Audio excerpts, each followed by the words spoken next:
हिकिड़ी मां ॻाल्हि ॿुधायां, हे जेके ॾखण ठाहींदा आहिनि जनरी ते खटूं, इहे पढ़ियल लिखियल हूंदा आहिनि। हे जेके मोची जूता ठाहींदा आहिनि अहिड़ा सुहिणा सुहिणा, इहे छा MBBS थियल हूंदा आहिनि या साइंस जी डिग्री हूंदी आहे हिननि वटि। हे राजा मिस्त्री हेॾियूं हेॾियूं बिल्डिंगूं ठाहींदा आहिनि, ईअं न हूंदो आहे बाबा।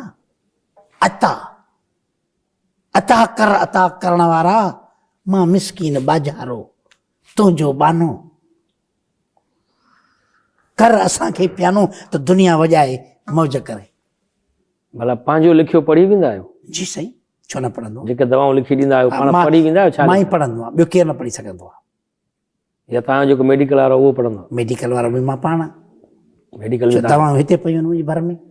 मेडिकल बि उते ई भरिसां ई त सभु शइ रखी छॾींदो। माना मेडिकल स्टोर बि तव्हांजे पंहिंजो हुते भरिसां ई दवाऊं बि रखी छॾींदो? हर शइ, दवाऊं मुंहिंजियूं पंहिंजियूं आहिनि, ठाहींदो पाण आहियां, अताई डॉक्टर जो आहियां, ठाहे करे चवंदा हुआ हे चाइना मां आई, हे से कोरिया मां आई, हे थाईलैंड पतैया मां दवा आई आहे, हे से फुकेट मां आई आहे। पाण दवा कीअं ठाहींदा? उनजे लाइ फार्मास्यूटिकल कंपनी हूंदियूं आहिनि, केमिस्ट रखियल हूंदा आहिनि हुते, वॾी वॾी पघारूं हूंदियूं आहिनि उन्हनि जूं, उन्हनि जी रिसर्च हूंदी आहे। तव्हां बसि घर में ई वेही दवाऊं ठाहियो था पंहिंजो? इहो ई मसइलो आहे न। कहिड़ियुनि शयुनि मां ठाहियो था?